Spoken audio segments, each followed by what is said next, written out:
नमस्कार। आज का टॉपिक जनजाति तथा जाति में अंतर। यह बीए पार्ट तृतीय का द्वितीय पेपर सामाजिक मानव शास्त्र का टॉपिक है। आज इसी टॉपिक पर, जिसका नाम है जनजाति तथा जाति। जनजाति के संबंध में ये कहा जा सकता है कि यह एक आइसोलेटेड क्षेत्र में रहने वाला समूह है, यानी इनका पृथक्करण का निवास होता है। कुछ लोग कहते हैं कि ये वन्य जाति है, पहाड़ी क्षेत्रों में रहती है, तो कुछ कहते हैं कि ये तो पिछड़े हिंदू है। कहने का मतलब यही है कि जनजाति में जो है तीन बातें निहित होती है। एक तो सामान्य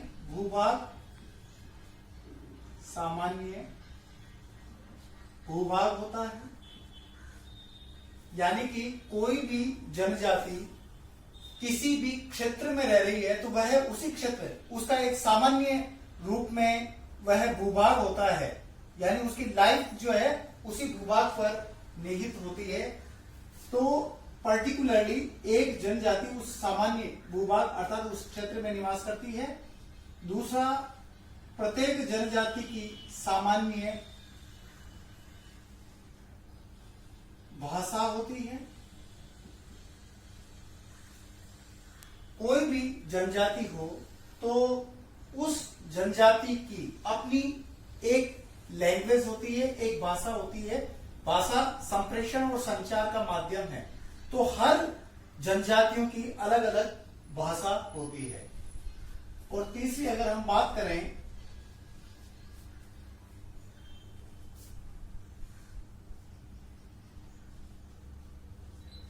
सामान्य संस्कृति, यानी प्रत्येक जनजाति की एक कल्चर होती है जिसमें खान पान, व्यवहार, निषेध आदि से संबंधित नियम होते हैं। हो जनजाति के लोगों के नियम अलग हैं और गारो खासी जनजाति के लोगों के नियम अलग है। राजस्थान में भील मीणा जनजाति के लोगों के नियम यानी कि उनकी जो कॉमन कल्चर है वो अलग अलग रूप में देखने को मिलती है। यानी कि प्रत्येक जनजाति की जो है अपनी एक सामान्य संस्कृति होती है। तो इसके साथ में जनजाति अपने आप में आत्मनिर्भर होती है। आत्मनिर्भर का मतलब आर्थिक रूप से वह दूसरों पर निर्भर नहीं रहती है।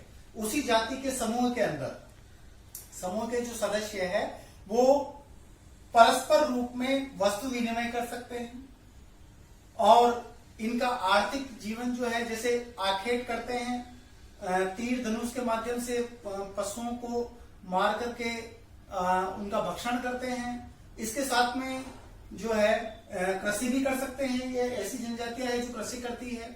और इस प्रकार जनजाति जो है उनकी आर्थिक स्थिति जो है आत्मनिर्भरता वाली होती है, वह दूसरों पर निर्भर नहीं है। लेकिन इसके साथ में यह भी है कि जनजाति जो है उन्हें कई संकटों का सामना करना पड़ रहा है। जैसे वर्तमान में जंगल समाप्त हो रहे हैं तो जनजातियों का अस्तित्व भी समाप्त होने जा रहा है। कई जनजातियां तो लुप्त प्राय हो गई है और कुछ लुप्त प्राय होने वाली है। जैसे अंडमान निकोबार द्वीप समूह में निवास करने वाली ओंगे जनजाति, वो लगभग लुप्त प्राय है। उनकी संख्या दिनों दिन घटती जा रही है। 14-15 परिवार ही बचे होंगे और वो भी अब घट गए हैं। तो इस प्रकार से ये जनजाति है। दूसरी ओर अगर हम जाति की बात करें, कास्ट, तो एक सामान्य शब्द में लोग ये कहते हैं कि भाई जाति जो कभी जाति ही नहीं है। इसका मतलब यह है caste is a closed class. जाति जो है ये एक बंद वर्ग है, बंद वर्ग है। यानी कि एक व्यक्ति जिस जाति में जन्म लेता है उसे आजीवन उसी जाति के अंतर्गत रहना पड़ता है।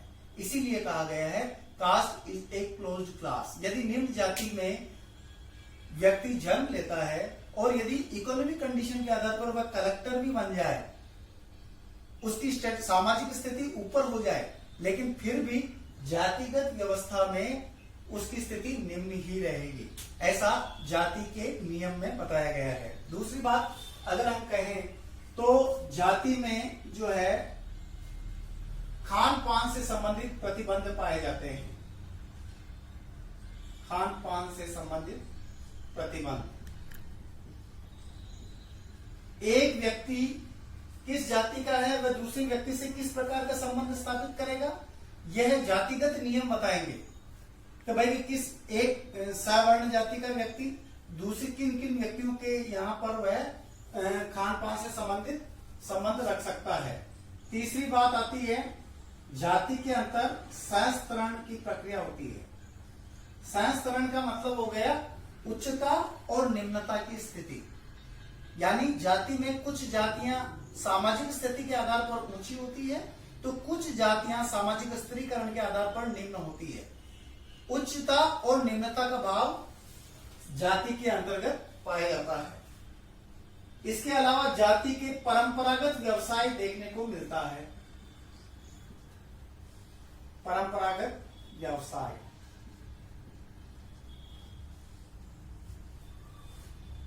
परंपरागत व्यवसाय यानी प्रत्येक जाति का अपना एक परंपरागत व्यवसाय होता है। जैसे माली है, फूल बेचने का काम करते हैं, और नाई है वो हजामत बनाने का काम करते हैं, ब्राह्मण है यज्ञों का कार्य करते हैं। इस प्रकार से जो है कुछ जातियों के जो है व्यवसाय वो परंपरागत रूप से चले आ रहे हैं, और कई बार तो हम उनके व्यवसाय के आधार पर बता सकते हैं कि फला व्यक्ति इस जाति का है जो ये व्यवसाय कर रहा है। ये जाति के कुछ बात थी। पांचवी बात अगर हम करें तो इसमें एक खंडात्मक संरचना होती है। जाति की एक खंडात्मक संरचना।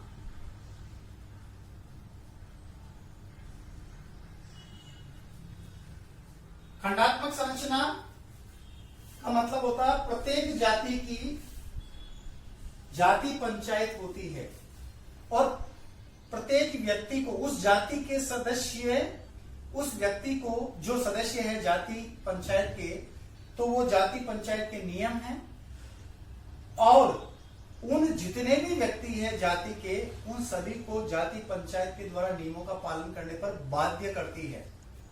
और यदि वे व्यक्ति जाति के नियमों का पालन नहीं करते हैं तो उसे जाति से बहिष्कृत भी कर दिया जा सकता है। यानी गांव से जाति से बाहर करना वो जाति पंचायत करती है। इसीलिए इसे खंडात्मक संरचना कहा। खंडात्मक संरचना, प्रत्येक जाति अपने आप में शासन कर रही है। परंतु जीएस गुरिये ने यह कहा है कि मैंने अभी तक ब्राह्मणों में जाति पंचायत नहीं देखी है, लेकिन सभी समाजों के अंदर तो देखी जा सकती है जाति पंचायतें। अगली बात करें कि जाति एक अंतर्विवाही समूह है।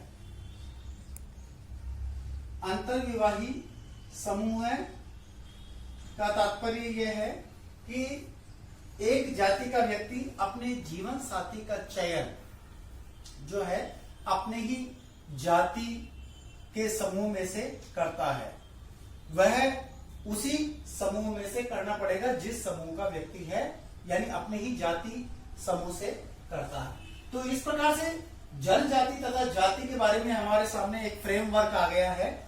अब यदि इसके अंतर की बात की जाए तो सबसे पहले हम इसमें डिफरेंस करेंगे, जनजाति और जाति में अंतर की बात करेंगे। तो पहला जो अंतर आता है इसमें कि जाति का जो है निश्चित भौगोलिक क्षेत्र है, सामान्य भूभाग होता है, यानी भौगोलिक क्षेत्र है। भौगोलिक सामान्य भूभाग देखने को मिलता है। यानी एक जनजाति, ये जनजाति और ये है जाति। जनजाति का एक निश्चित भौगोलिक क्षेत्र या सामान्य भूभाग होता है और उसी भूभाग में अपना जीवन यापन करते हैं। उस भूभाग को छोड़ के कहीं नहीं जाती है ये जनजाति। जबकि जाति का अपना कोई भूभाग नहीं हो, किसी भी क्षेत्र में रह सकती है। जाति का जो है निश्चित भूभाग नहीं है, वो किसी भी स्थान पर रह सकती है। जबकि हम ये कहेंगे कि जाति की जो बात करते हैं यह एक बंद वर्ग है। Caste is a closed class. जबकि ये भौगोलिक क्षेत्र में निवास करती है और इसको कहा है caste is a closed class, number 1। अगर नंबर 2 की बात करें तो जनजाति के अंतर्गत परंपरागत व्यवसाय नहीं होते हैं। जबकि जाति के यहां पर परंपरागत व्यवसाय नहीं है। जनजाति के परंपरागत व्यवसाय नहीं होता है, जबकि जाति के परंपरागत व्यवसाय होते हैं।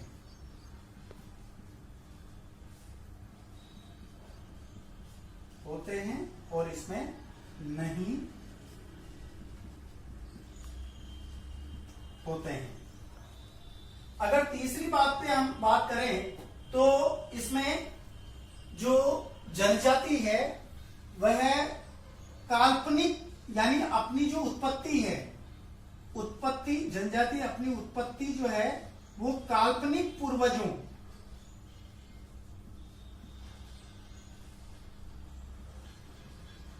पूर्वजों से मानती है। जबकि जाति में ऐसा नहीं है। जाति में जो है काल्पनिक पूर्वजों को नहीं मानती है।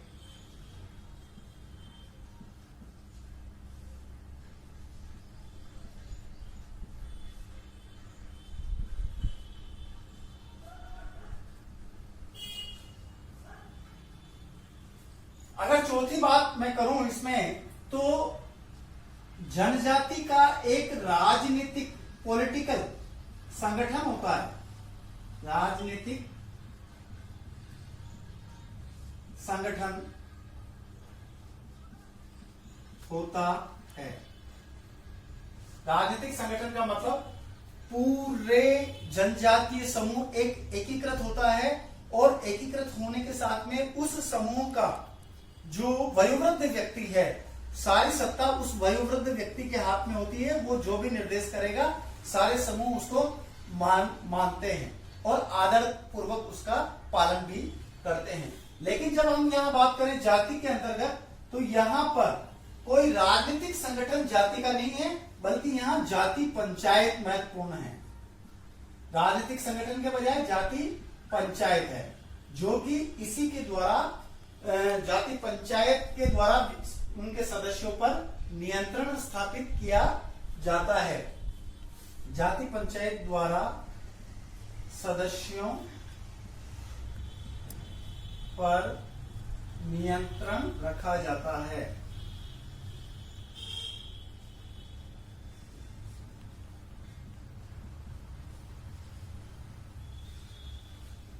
अब अगली बात अगर हम कहें तो जनजाति के अंतर्गत जो है अंतर्विवाही समूह नहीं है। यानी जनजाति में अंतर्विवाही नहीं, इसमें बहिर्विवाही भी हो सकता है, अंतर्विवाही। जबकि जाति का विशेष नियम अंतर्विवाही है। अंतर्विवाही समूह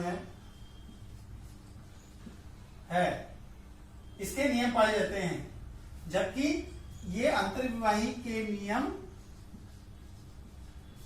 नहीं होते हैं।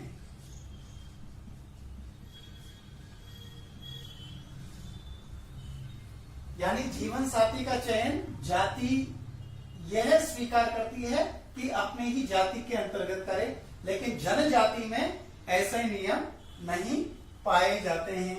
अगर छठे की बात करें तो इसमें उच्चता और निम्नता का भाव यानी सहस्त्रण, जनजाति में सहस्त्रण की प्रक्रिया अर्थात उच्चता व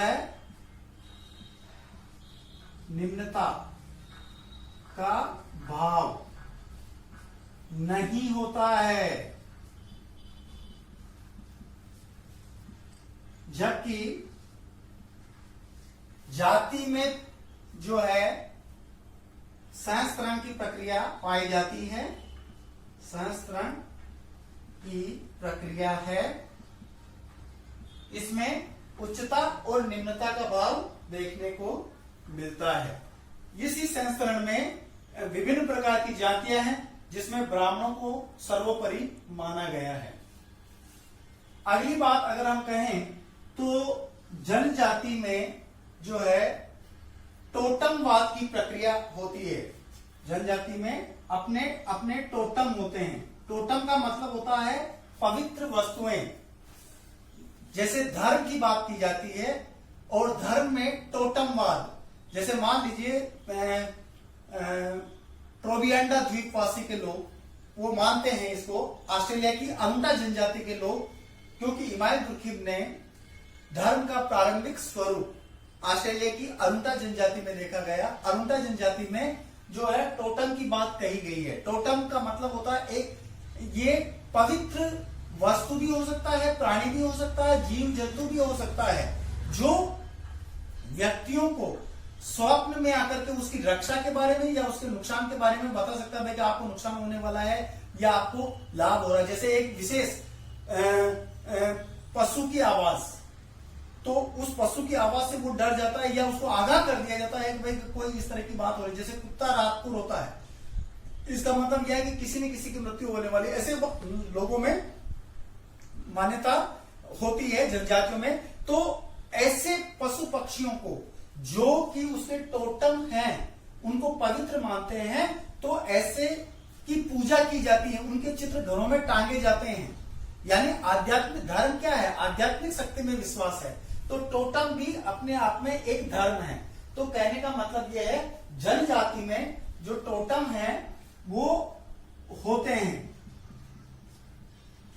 जिन्हें पवित्र मानते हैं। ये पवित्र हैं, जो कि पवित्र होते हैं, और टोटम आध्यात्मिक शक्ति में विश्वास है। जबकि जाति का कोई टोटम नहीं होता है, कोई टोटम नहीं होता है। ठीक है। और इसके बाद अगर हम बात करें, जनजाति आत्मनिर्भर हैं, आत्मनिर्भर होती है। यानी जनजाति के जो लोग हैं, जनजातियां जो है वो अपने आप खाना जो है, जैसे मान लीजिए वन में जाती है, वहां से आकर करके भोजन लाती है, या फल फूल कंद मूल ये खाती है, तो वस्तु विनिमय की प्रथा है।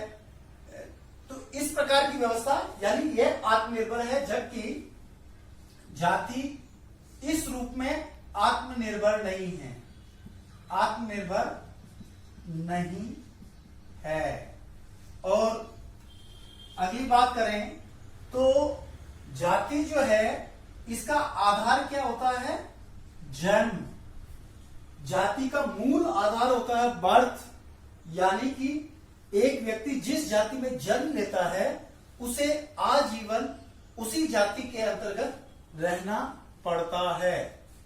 जैसे ऊंचे जाति में रहने वाले लोग अपने आप उसकी परिस्थिति ऊंची मानी जाएगी, जबकि जनजाति में जो है इसका जो आधार है वो भूभाग होता है, निश्चित भूभाग।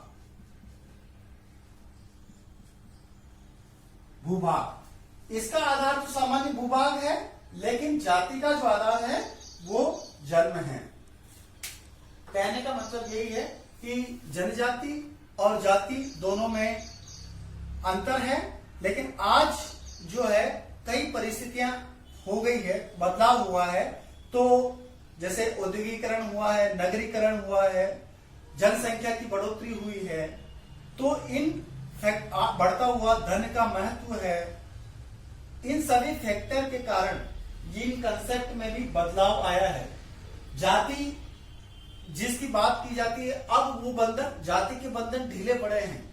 यानी कि एक क्षेत्र में जहां जाति में उच्च नीच का, यहाँ बंद वर्ग की बात कही गई है और खान पान संबंधी प्रतिबंध की बात कही है, लेकिन एक ही मील में सभी प्रकार के जो है जातियों के लोग काम कर रहे हैं, लेकिन फिर भी वो एक साथ बैठ करके भोजन कर रहे हैं। और यहाँ तक कि उच्च जाति के लोग निम्न जाति के लोगों के यहाँ पे भी खान पान से संबंधित बंधन ढीले पड़े हैं आने जाने के संबंध में।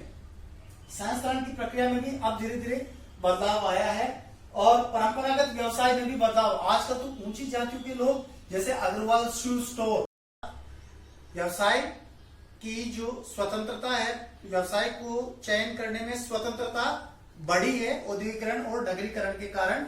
कोई भी व्यक्ति अपनी योग्यता के आधार पर किसी भी व्यवसाय को ग्रहण कर सकता है, चयन कर सकता है। जैसे इंजीनियर है, डॉक्टर है और प्रोफेसर है, वकील है, ये अनेक पद जो है अब सभी जातियों के व्यक्ति इन्हें प्राप्त करने लगे हैं। परिणाम स्वरूप उनकी स्टेटस भी अलग रूप में होने लगी है। तो कहने का मतलब है वर्तमान समय में जो परंपरागत व्यवसाय था, अब वो नहीं रह करके व्यवसाय का चयन व्यक्ति करने लगा है अपनी योग्यता के आधार पर। इसके साथ ही अगर हम बात करें, चूंकि जाति जन्म पर आधारित होती है, लेकिन आज अगर वर्तमान समय की अगर हम बात करें तो जन्म का महत्व में कमी देखने को मिली है। आज व्यक्ति की योग्यता को देखा जाता है कि आप में कितनी योग्यता है, आप कितने इंटेलिजेंट हैं, आप कितनी बुद्धिमान हैं। अगर ये स्थिति है तो निश्चित रूप से दूसरी स्थिति में भी परिवर्तन होगा, क्योंकि नॉलेज इज पावर, ज्ञान ही शक्ति है। अब हम परंपरागत रूप से जो प्रचलित था वह स्थिति आज नहीं है।